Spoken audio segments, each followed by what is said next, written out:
So there is an ongoing discourse on this show about whether Taylor Swift is the Antichrist, because she just has this massive popularity that is inexplicable to the people who aren't part of her fan base.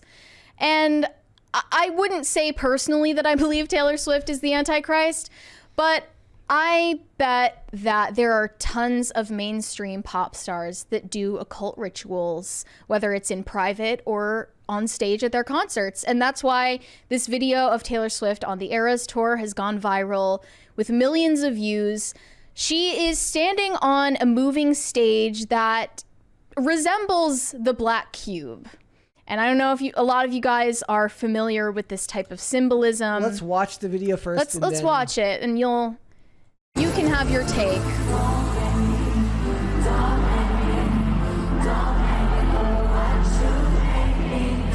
I wonder if this will get copyrighted. I don't think so.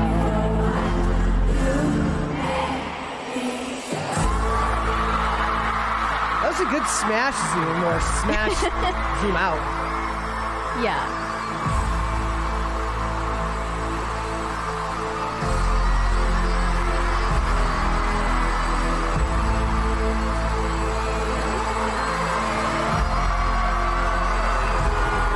She's convulsing on stage.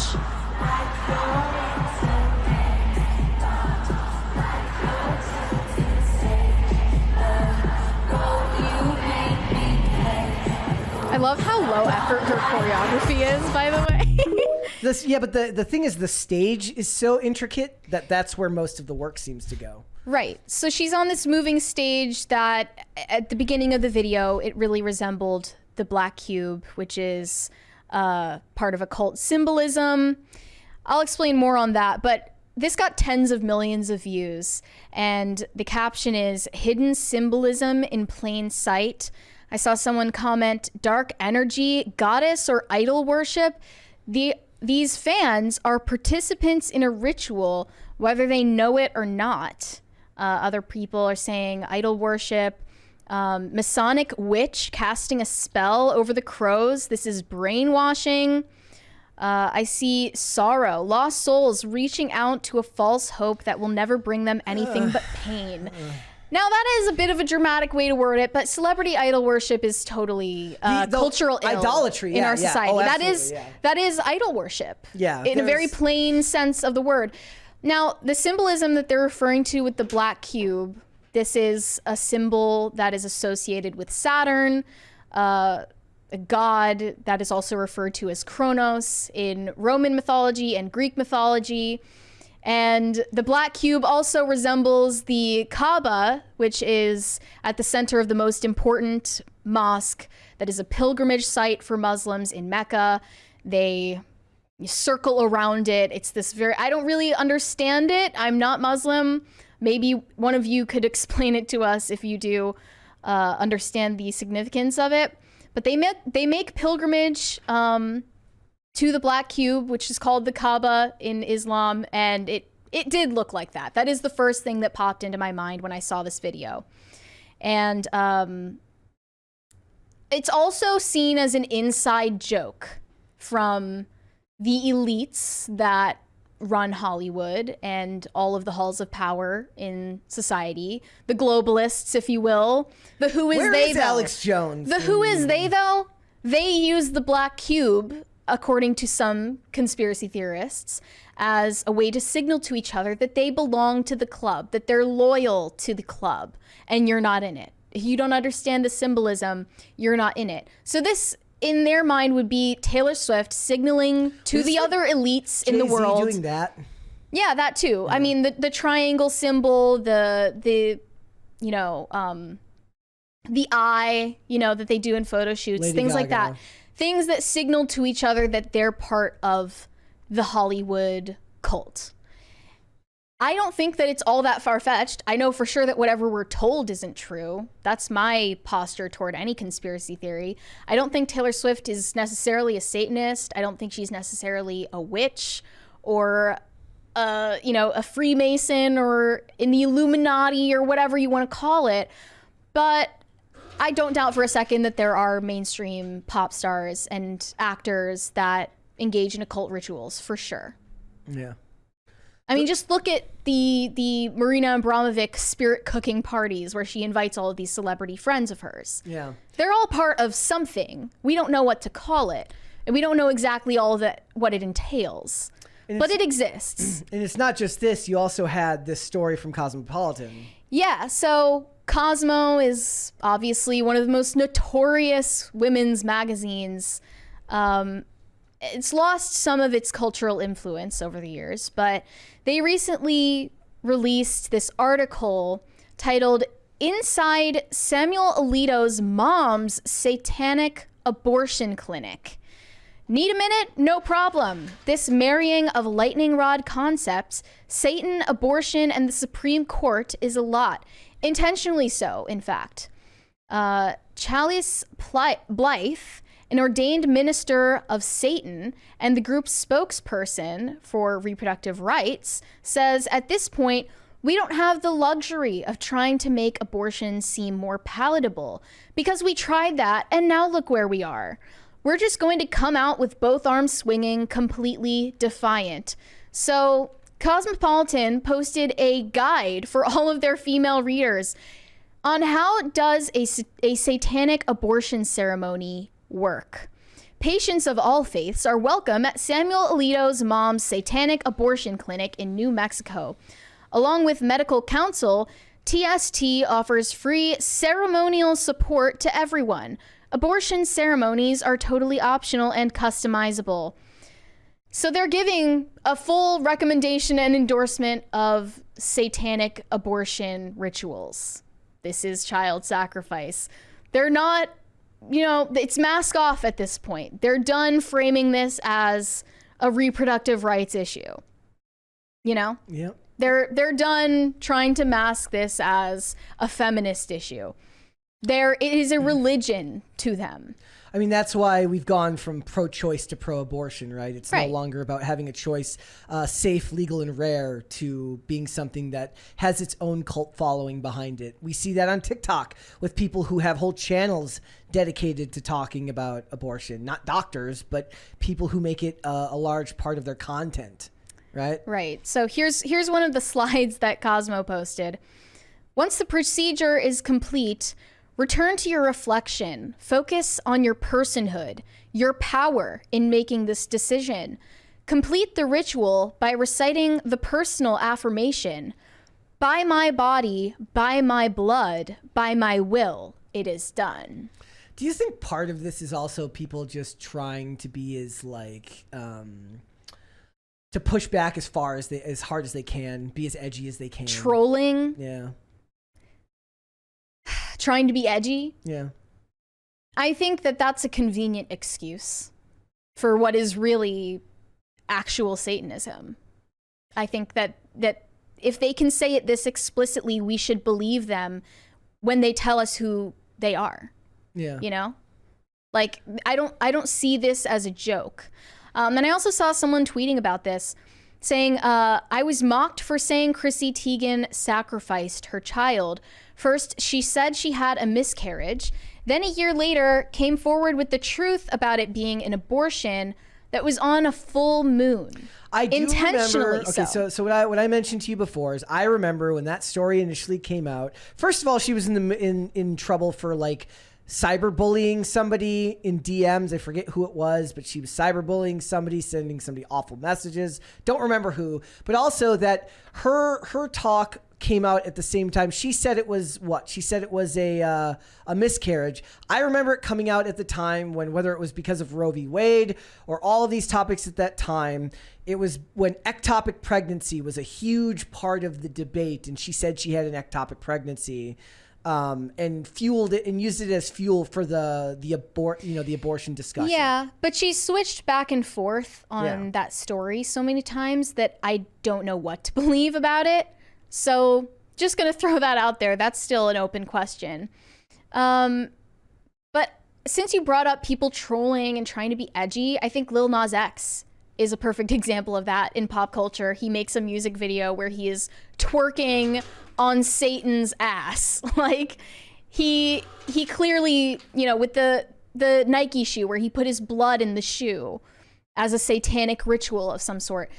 He clearly thinks that this is a big joke, and he's trying to rebrand right now that he can make Christian music. So he tweeted, "Making Christian music doesn't mean I can't SD no more. The two are not mutually exclusive. I am allowed to get on my knees for multiple reasons." I'm not religious, so I Mary, thoughts? I just think this is obviously a pathetic attempt at being edgy and offensive. He's, flying too close to the sun here. It's not. In what way? I think, some people will come right out and tell you who they are, and they're demonic. Mm-hmm. I won't shy away from a word like that, but when I look at Lil Nas X in particular, I don't think that he would, in his heart of hearts, identify as a Satanist. I think he's just trying to be edgy. Madonna is another example of that. I mean, I see someone who's just trying to be edgy no matter what it takes. Of them that way. So that's an interesting idea. So think of it this way: maybe the ones you worry about more are the ones who don't wrap it in edginess, like what you're saying with Taylor Swift. Worry more about the ones who put the symbolism behind standard art rather than those who push the topic heavily to the forefront of their art. You look at the ones who, like a Lil Nas X or who is the other, or Madonna, or any of these people that push back heavily. Think of that as the edgy content, and maybe the ones who hide it more covertly in their art as the ones who are maybe true believers. And a Sabrina Carpenter is another example of this. I tweeted about her. She's a former Disney child star who had this squeaky clean image that she needs to rebrand herself. I will say. And she's, obviously gotten in trouble for this music video where she is inside this church. The priest who allowed this to happen was removed from his administrative duties. And she offered an official comment on the situation, trying to be really clever. She said, "We got approval in advance, and Jesus was a carpenter." So Sabrina Carpenter, she might as well be Jesus. She's openly blaspheming. And this is what she had to say about that controversy. But again, she's just another Lil Nas X, another Madonna, another Demi Lovato even. All of these people who just, for some reason, think that they need to disrespect religion in their art. The astroturfing of her right now is insane. Yeah. I understand that part of it is organic because she's opening for Taylor Swift, if I'm not mistaken. She is. Right? Okay. So Instagram will show me endless edited reels of people showing her live to her song intercut with clips from the music video. I've never looked up Sabrina Carpenter on the internet. I've clicked on Taylor Swift links when it's related to stuff that we're talking about, and I get very little about Taylor Swift unless it's related to Travis Kelce, because I do look at some sports stuff. But I get a whole ton of Sabrina Carpenter stuff right now from bot fan accounts that have that don't seem like they've been around for that long. They only have a couple of posts, but are getting thousands upon thousands of followers, and it just feels very industry created. Right. And they've all got the same weirdo, celebrity worship captions. Look at the way she. Thank you. Thank you. Thank you, guys. The same weird captions. Thank you, Ian.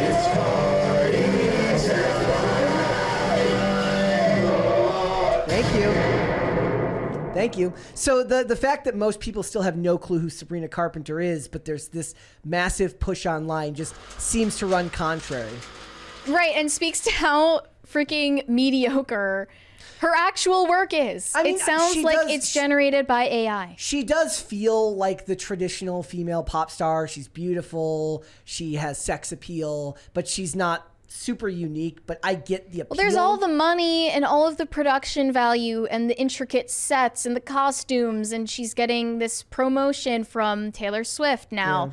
But none of it is actually backed up with talent. I mean, at least you could say for Madonna, she actually was doing something new. As stupid as I think it was that she made disrespecting the Catholic Church into her whole aesthetic and held on to it for way too long to the point where it's embarrassing. The least you could say for her is that she was doing something that nobody did before. But as I said about Sabrina Carpenter, it wasn't all that edgy or interesting when Madonna did it the first time around. It's not interesting in 2023. I mean, I don't think she's going to make anything church related the majority of her aesthetic. I think she's capitalizing on a moment right now. I think the rest of her stuff is just generic sexualized pop music, which, to be honest, in an age where we don't seem to get much sex appeal these days, I actually have no problem with. I did find the music video to be a bit cringy, but that's just my own personal taste. She's young and beautiful, and I would rather see young and beautiful pop stars be annoying than ugly pop stars be annoying. Fair enough. Rosy side of I'll just look at things on the bright side here. She's skinny. She's skinny and hot. She's not Lizzo. Yeah. I'll take that. Yeah. I'll take that. Adele would get a pass because she was actually talented. It's a good trade-off. Yes. Yeah. And also Adele never made her whole brand about being obese. No, quite the opposite. She didn't Unlike have to. Lizzo. Other people did that to her.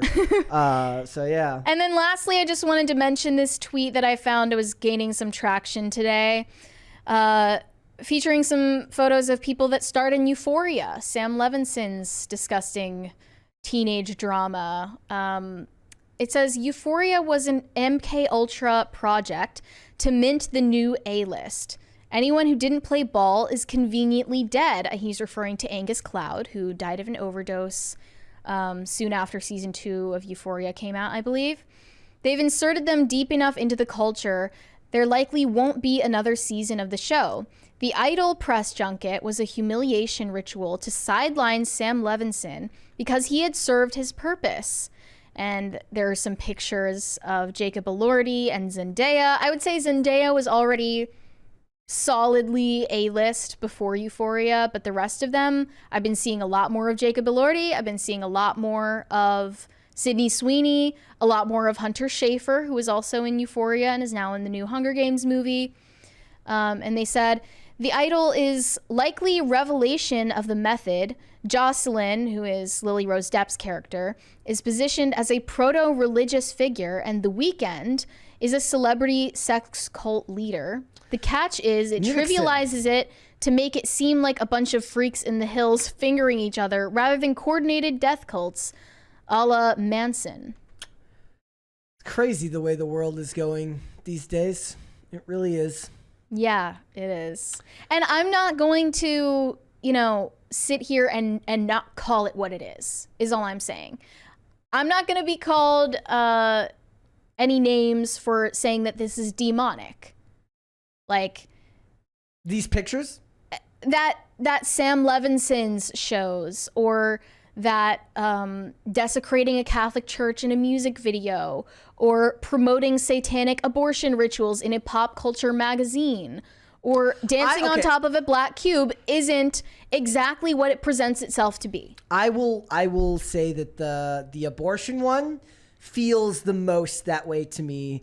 A lot of the rest of it, to me personally, feels like corporatized environments cashing in on edginess that they think will sell. But the abortion one, more than the others, to me feels more worthy of the description. My point is, it's just pushing it far enough where if you call it demonic, which is exactly what it is, you will be called crazy. I wonder if... Or you'll be called a conservative fuddy-duddy. You just hate fun. you hate sex. That's what it is. You're a fuddy-duddy, man. They'll say you hate fun, you hate sex, you hate alcohol, you hate parties. When really they're just presenting to you the idea that, Hollywood is run by celebrity sex cults and death cults as a joke. And if you say that this might have some salient meaning to reality, then you're crazy. You're a conspiracy theorist. And I totally reject that framing. I reject even the term conspiracy theory. Because whatever we're being told is true is not true. And they'll straw man your argument, and they won't when describing what you're saying back to other people, they will put it in the least charitable light possible. As I think both sides have a problem of doing that, is people like to straw man or present the weakest version of an argument from the other side. And they definitely do that when you're trying to provide a rational response to what is the modern, leftist or liberal ideology that permeates Hollywood at as a whole. Sure. Right? I mean, the way that they behave will show you that this is a cult of sorts. Look at the way that Kat Von D was treated after she publicly said she came out as a Christian and got baptized and said, I'm getting rid of these books about occult practices and witchcraft from my home because I just don't feel like this aligns with my values anymore. And this is not safe for my family. And I want to prioritize my marriage. And I believe in God now. Like, she was trashed. Yeah. The way that they behave, it's like shunning. That is a cult-like practice. Yep. I'm just saying, I'm going to call it what it is. It does have the seductive I'm not going aspects of these demonic practices where the best thing Hollywood does, and we see this by how well they seem to pull in young people all the time, right? And in a way, there's a decentralized version of that going on social media right now. The desire to become an influencer has become so seductive to people because more American children now want to be influencers than astronauts or doctors or any of this stuff. And anything that's inherently promoted in the media is going to have a seductive nature to it. Hollywood just does it in a way that, I'm assuming what you're saying is in a more demonic way than something like social media, where it's seductive with money, it's seductive with clout, whereas what they're doing, you feel like it's less hidden, right? Like, if Satan can't get you to hell on the pathway of signing your name on a dotted line and selling your soul to him, he will just sell you something else in disguise. That's my point. I wonder how, like, sometimes how it is for like me, who's been through rehab, and you see the promotion on a show like Euphoria of drug use. Now, for me, it runs headlong into my desire, or to my thought that people have a right to make their own mistakes and commit their own actions, suffer the consequences, and hopefully turn their life around. I rarely am one to tell you to not do something. One of the things I find funny is, like, when I tell people that I don't drink or do drugs anymore, usually what the response is like, oh, but I only do it. They think I'm shaming them by telling them that I don't do that when that's not my thought at all. I said, if anything, this is a me problem, not a you problem. I couldn't handle it. I'm not saying you can't. Those are two vastly different things, right? So, like, to me, if I was to jump on board that argument anywhere, I guess it would be the fact that a lot of these shows, on cable at least, promote that stuff. I do still love old, like, network television shows would have these, like, really, really hilarious dare keep kids off drugs type attitudes towards drugs and stuff that I just don't see anymore. I kind of miss it. It was very wholesome. Oh, but warning kids not to do drugs is so cheesy. It's so corny. It's so dorky. Yeah. It's funny. So, it's... I would say that temper our thoughts for most people. What your worldview is, how you were raised. Obviously, your religious upbringing will draw you to different conclusions here than someone like me who wasn't raised in that environment. But keep an eye on these things and always remain critical of what you see. I think that's the best thing you can do. And keep a close eye on these things if you have kids, so that you can figure out what you're going to allow them to consume as far as entertainment goes. And use your best judgment. Yeah. Thanks for watching. Listen to full episodes of Pop Culture Crisis on Spotify. Keep up with us on social media and make sure you subscribe and ring that bell so you never miss the show. Bye, guys.